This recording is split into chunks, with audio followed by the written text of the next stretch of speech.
So I struggled with what to talk to you about today. This is Thanksgiving week. It's the beginning of the holiday season. It's America's most celebrated holiday and a time that we're supposed to relax and be with our friends and family. Unfortunately, a lot of our friends and family have been torn apart because of this election, because of our old and now new president, because of our increasingly fractured media landscape, and therefore our reality. So I know a lot of people in this nation are put off by the idea of coming together and feeling grateful, just as there are so many people who are feeling justifiably terrified about what's coming for us in the new year. Which is why I didn't want to just do a political episode or do some episode that belittled our feelings or lean too hard into being positive, because honestly, I don't feel that positive. We know there's a lot coming for us, and we know we're going to have to be rested and ready for it. But I wanted to make sure that we enjoy the times we have that are good. It's possible that so many things are going to be bad for a while, and it's going to be hard, and we're going to have to fight despite that heartbreak and exhaustion. So I think whenever we get the opportunity for a moment of peace or joy, we should take it.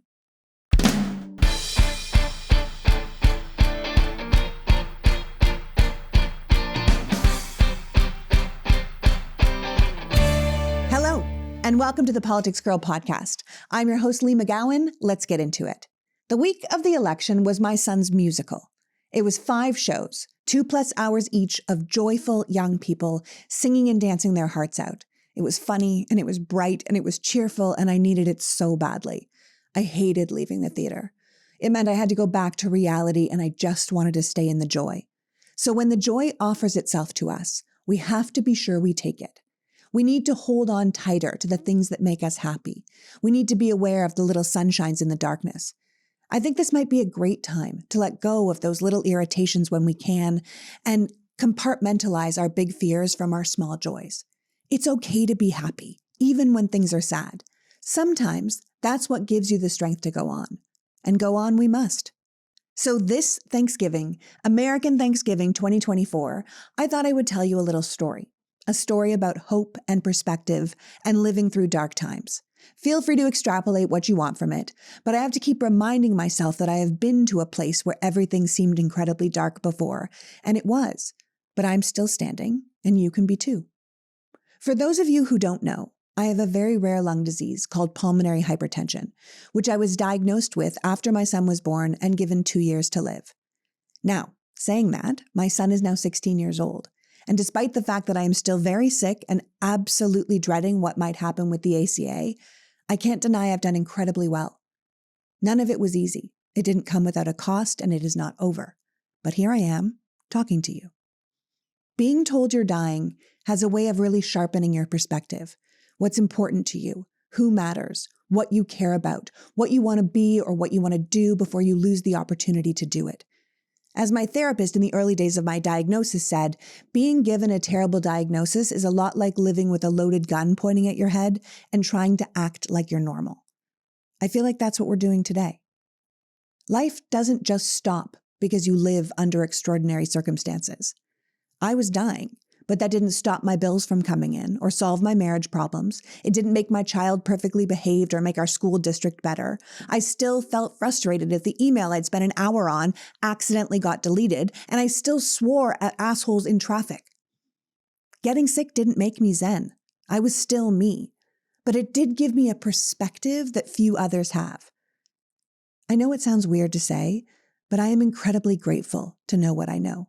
I wouldn't wish it on anyone. But if you told me you could make it so I never got sick, I'm not sure if I would take you up on it. I'm a different person now. I know how important life is. I know how grateful I am to be here, to be with my people, to appreciate the company of my child, to do boring things like have a shower or walk my dog. Getting really sick allows you to live consciously in a way you couldn't before. Knowing things might end soon gives you a chance to reflect, and it becomes so clear what is important to you, what matters in your life.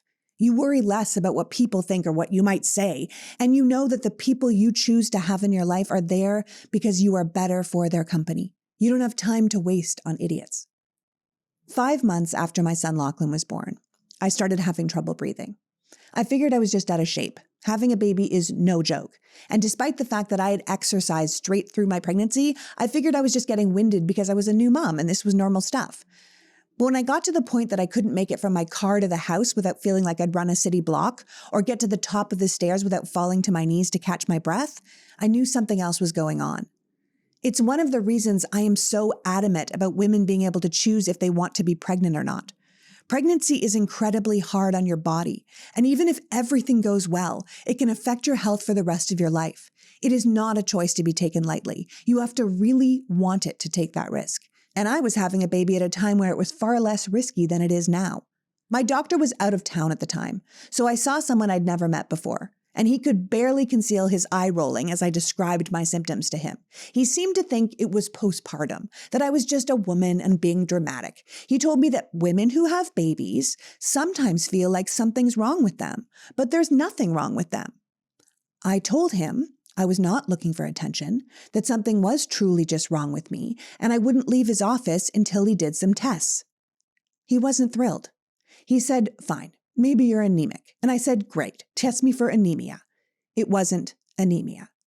He finally agreed to send me to the hospital for further tests as a precaution, mostly I think to get me out of his office. He was dismissive and nonchalant, and he said he was only agreeing to do this because it would, quote, look bad on him if I dropped dead over the weekend. He really said that.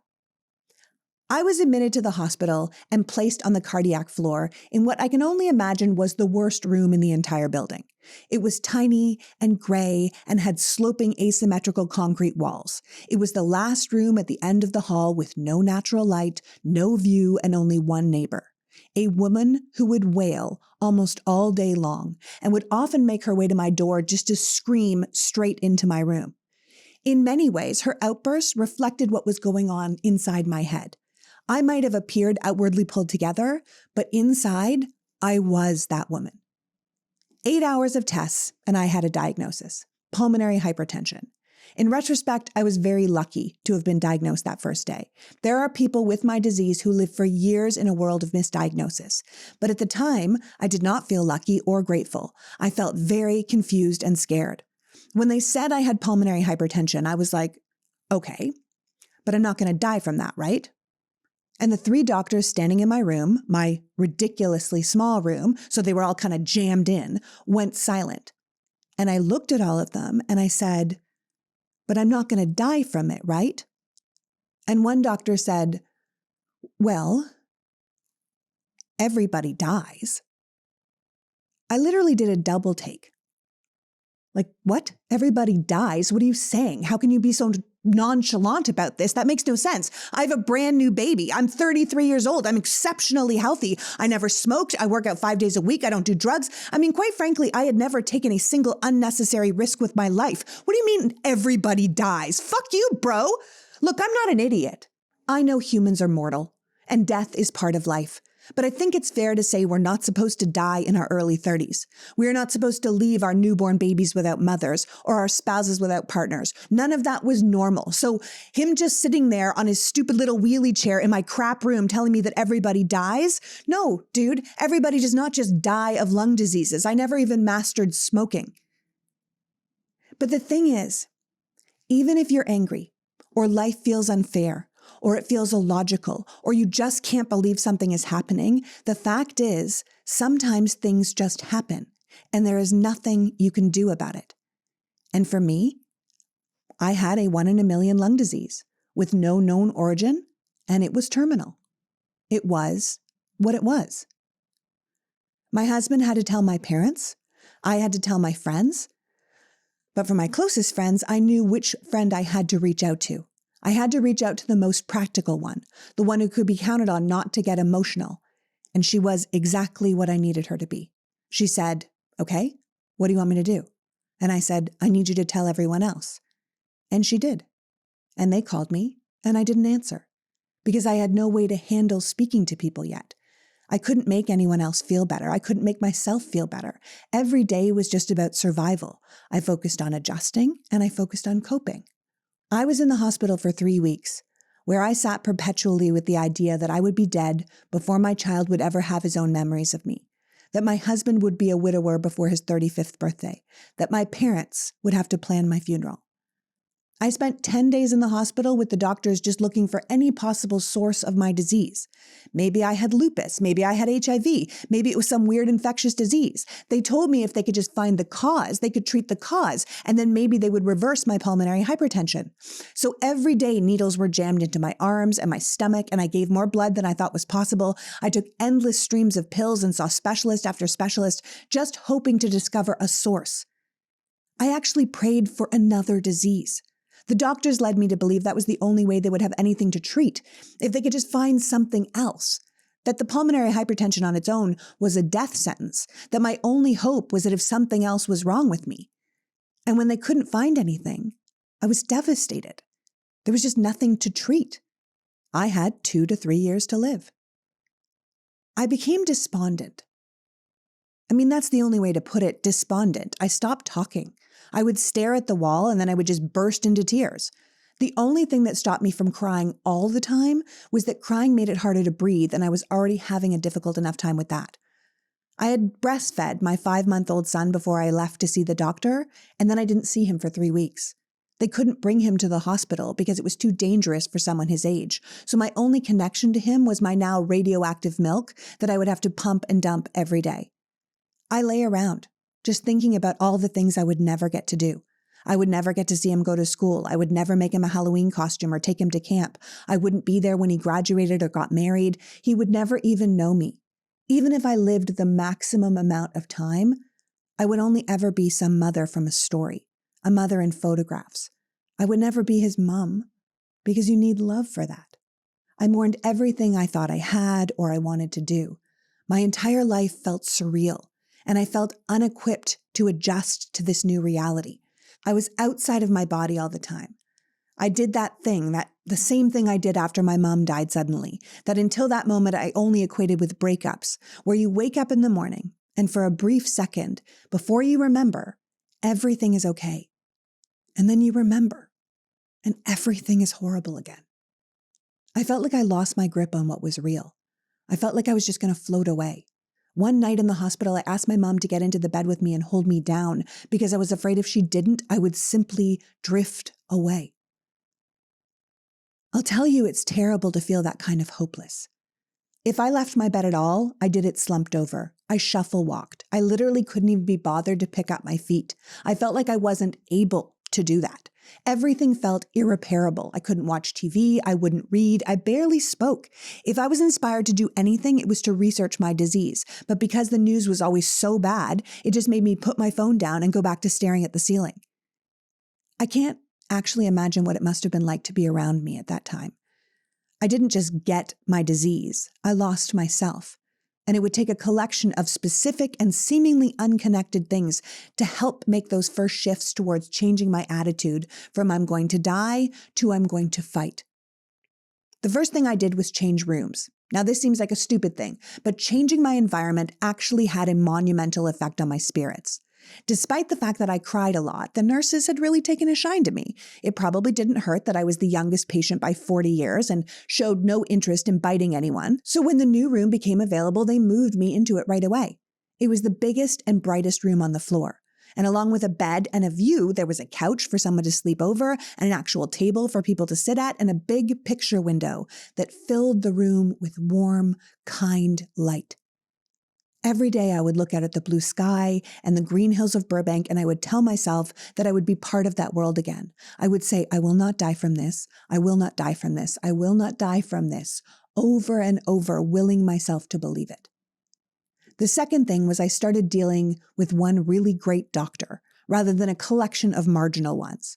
Without trying to be insulting, the initial days of my diagnosis were with a B team. I was getting all this conflicting information. The doctors I was dealing with knew nothing about my disease. They were marginal at best with bedside manners, and they showed little to no interest in seeking any alternative than to my inevitable death. One doctor even cried, telling me she had also just had a baby, and she couldn't imagine such a horrible tragedy befalling her. Now listen, I'm all for doctors having empathy, but this wasn't it. I remember thinking I wanted to just scream at her to get out of the room, but I think I said something simpish like, "Thank you for understanding," instead. 4 days into my hospital experience, I met a different doctor. He was an expert, an actual pulmonologist. He was calm and smart, and he sat down and he explained to me that my disease was so rare that no one knew much about it. And the only people I should be listening to were the ones who truly understood, and not all these other folks. He told me not to get ahead of myself in the death department because the statistics, even the most recent ones, were out of date, that nothing was for sure. He was adamant that I make an appointment with a real specialist, and he pulled a bunch of strings to make sure I got one right away. He also contacted a therapist that he thought would be best suited for my particular situation and convinced me to see the fact that there was no primary cause for my disease, the other disease that they were looking for, as a good thing, not a bad thing.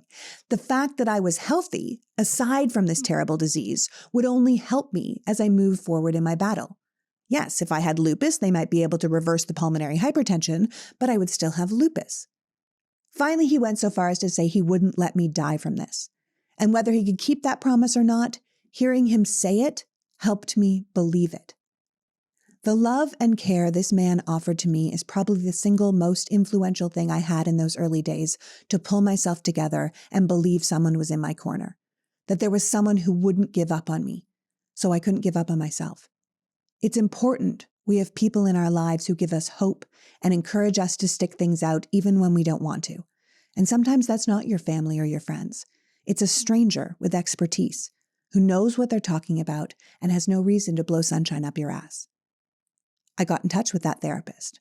I'm a big believer in mental health, but it's also important you find someone who works for you the way you need them to. It's not enough just to have a person. You have to have the right person. And the woman that this doctor had chosen for me was not only a therapist, but she had survived a rare spinal tumor. Not only had she been told she was going to die, but they told her even if she lived, she would never walk again. And 5 years later, she was back in her practice, tumor-free, having just finished her second marathon. This woman understood where I was. She understood the fear and the rage that come with this kind of diagnosis. She acknowledged how hard the journey had been and how exhausting it is to try and live above the noise and fear. She was patient and available and full of hope and fight that I needed to find in myself. I was able to see my son. Almost 3 weeks after I watched his father wave his pudgy little hand from the top of the stairs at me, they wheeled me down to the hospital courtyard, and I was able to give my now 6-month-old baby a hug. He didn't pay much attention to me, which hurt my feelings because I thought he'd forgotten about me already. But seeing him changed my outlook. I had been so removed from everyone, so caught up in being the patient that I forgot I was a mother. Seeing him reminded me of everything I had to live for and why I wasn't allowed to give up. When I was finally discharged from the hospital, I was a different person than when I went in. I went through a full range of emotions and probably personalities, skipping back and forth from wanting to be alone with my grief to wanting to be with everyone I was going to miss. Trying to strike the right balance made me sort of insane. 3 months after my diagnosis, I started to find my way back to myself. There were new drugs. I was getting stronger. I was working through my feelings with the therapist. I got into a different headspace. And honestly, I got lucky. I was diagnosed at the right time in the right place. 5 years earlier or in a different city, I probably would have been dead in 2 years. But I happened to get sick in a city with some of the best specialists in the nation, with some of the top researchers in the country that valued medical research. In fact, 6 months after my diagnosis, I went on a new drug that had just finished trials, and some of those patients had lived up to 10 years.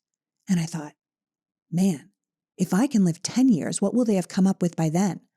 Which, side note, is why people like RFK Jr.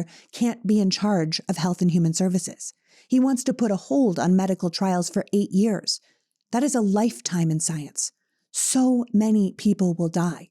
Why would anyone want that? As horrible as this entire experience has been, and I am not going to sugarcoat it, it has been awful. It's impossible not to feel grateful for having experienced it. I've had terrible days, weeks, sometimes months. There have been a number of times where we thought I was going to die. I lived in and out of the hospital. I went through a couple of years where I was just blacking out, just going down and terrifying everyone, including myself. One time it was just me and my 12-year-old, and he had to pick up my body and carry me into the house and get me oxygen and put me in the shower. This kid has been through so much in his young life, but I cannot say he's not a better person for it. The thing is, we learn from hardship. We grow. We improve. By the time I got to the 2-year mark and I wasn't dead, I knew I had to do something with my life that honored the extra time I'd been given. I started Politics Girl because I really wanted to help the country. I knew life was short and you have to do the best with the time you have. And I couldn't work a normal job because of my health, so here was something I could do. Now, right now it feels like I failed, but I don't think I did. I don't think any of us did. The country is sick.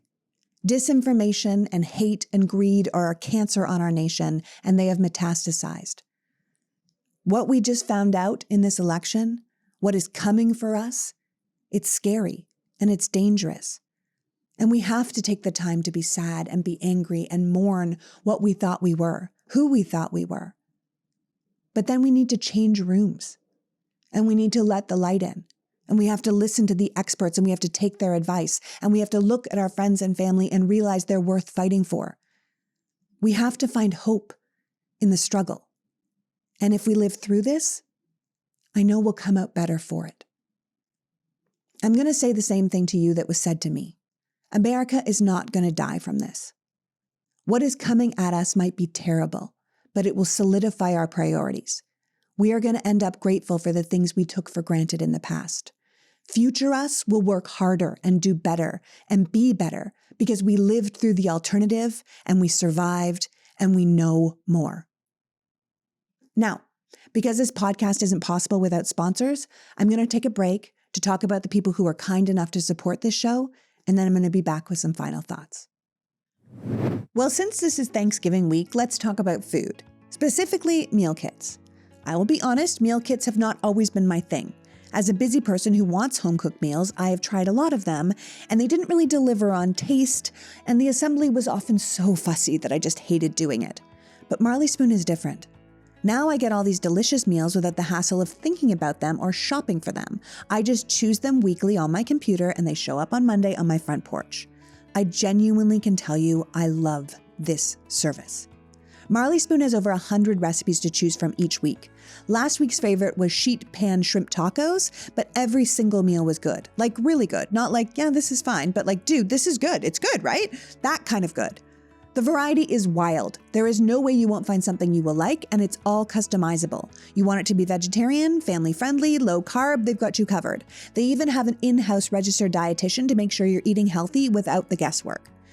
And the timing couldn't be better because the holidays are here, and Marley Spoon's lineup is bringing you all the festive vibes. They've got seasonal meals and fancy desserts like duck breast with sour cherry sauce and blackout chocolate cake and snickerdoodle sandwich cookies. Plus, you can try recipes from Martha Stewart's 100th cookbook, exclusively adapted for Marley Spoon. So here's the offer that'll make your holiday even sweeter. This holiday season, give the gift of great personalized food with Marley Spoon. Head to marleyspoon.com/offer/politicsgirl and use the code politicsgirl for up to 27 free meals. That's right, 27 free meals with Marley Spoon. One last time, that is marleyspoon.com/offer/politicsgirl. And don't forget to use the promo code politicsgirl so they know that we sent you. As we head into the holidays, it's a great time to think about what we're thankful for. Friends, family, good health, and part of that health is skin health. I am a super white person, and skin cancer is something I like to keep on top of. It's nice to look nice, but it's more important to be healthy, which is why I've been so pleased with OneSkin. I live in LA, so I use OneSkin sunscreen every day. I even keep it in the car for my hands.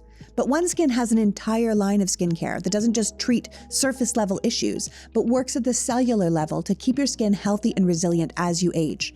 Their secret is the OS1 peptide, which targets the sentient cells, the ones that stop our skin from producing collagen and hyaluronic acid.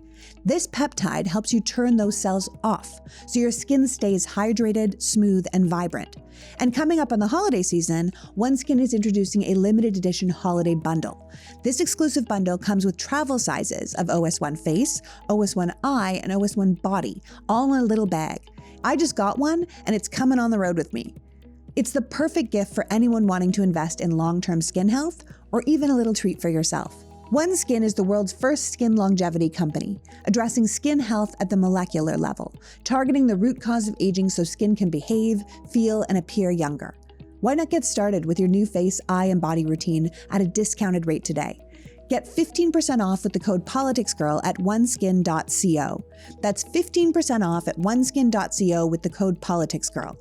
After your purchase, they'll ask where you heard about them. Please let them know it was us. We only have one body, one skin, so why not make it the best it can be? Age healthy with OneSkin. With the holidays upon us, let's talk about making gift giving more meaningful and supporting artisans and craftsmen in a more personalized way rather than just using those big box stores. Uncommon Goods makes holiday gift giving special by gathering unique, hand-picked gifts for everyone on your list in one place. Uncommon Goods scours the globe for original, handmade, and one-of-a-kind items that make gift giving feel more personal and magical. I mean, it's fun to shop on their site. You can put in people's specific interests and get personalized treasures and really find that memorable gift. For example, one of my favorite Christmas presents last year was from Uncommon Goods. Sean had them make me an old school viewfinder, but the picture disc had the last 16 years of holiday cards. It was vintage, it was my childhood, it was our family memories, it was incredibly special, and I loved it so much.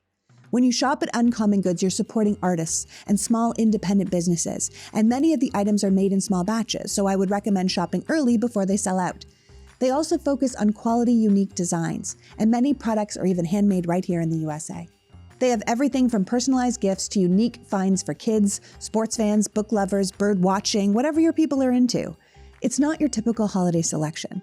And for every purchase you make, Uncommon Goods donates $1 to a nonprofit of your choice, with over $3 million donated to date. So, to get 15% off your next gift, go to uncommongoods.com/politicsgirl.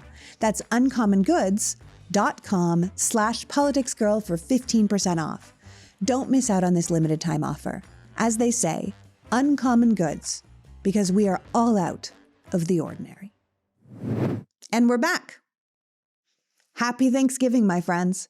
As you go into this holiday season, perhaps the most normal one we're going to have for a while, take a step back and appreciate it. Take a walk and appreciate nature. Look around and appreciate your friends, your safety, your life. Appreciate your health if you have it, or this day if you don't.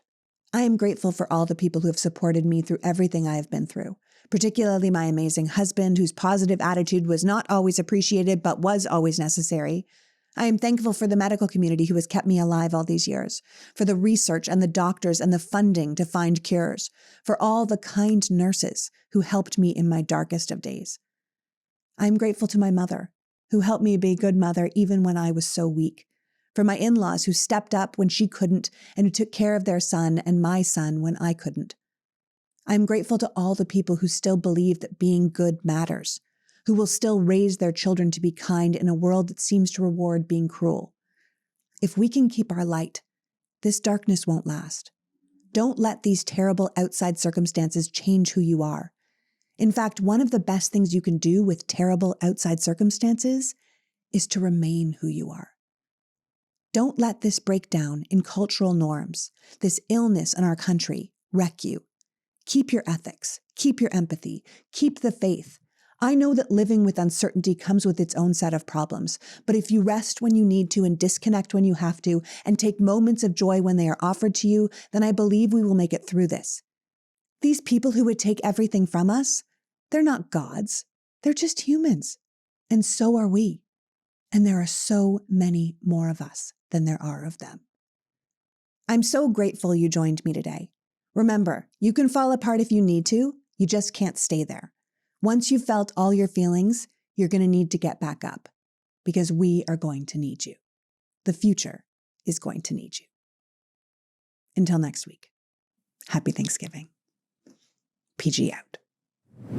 Before you go, I just wanted to say if you're a premium member of this podcast, thank you. And if you're not, please consider supporting my work. If we've learned anything from the fallout of this election, it's that mainstream media has let us down, and it's essential that those of us doing independent work are supported moving forward. The right-wing media ecosystem is so far-reaching and well-funded that their propaganda was incredibly effective on the American people.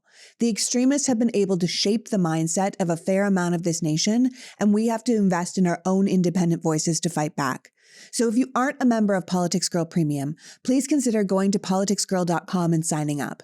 I can't continue this now dangerous work without your help. The beauty of signing up to support me is that you get this podcast ad-free, along with my short rants sent directly to your inbox. So even if my work is silenced online, you will still get access to the truth.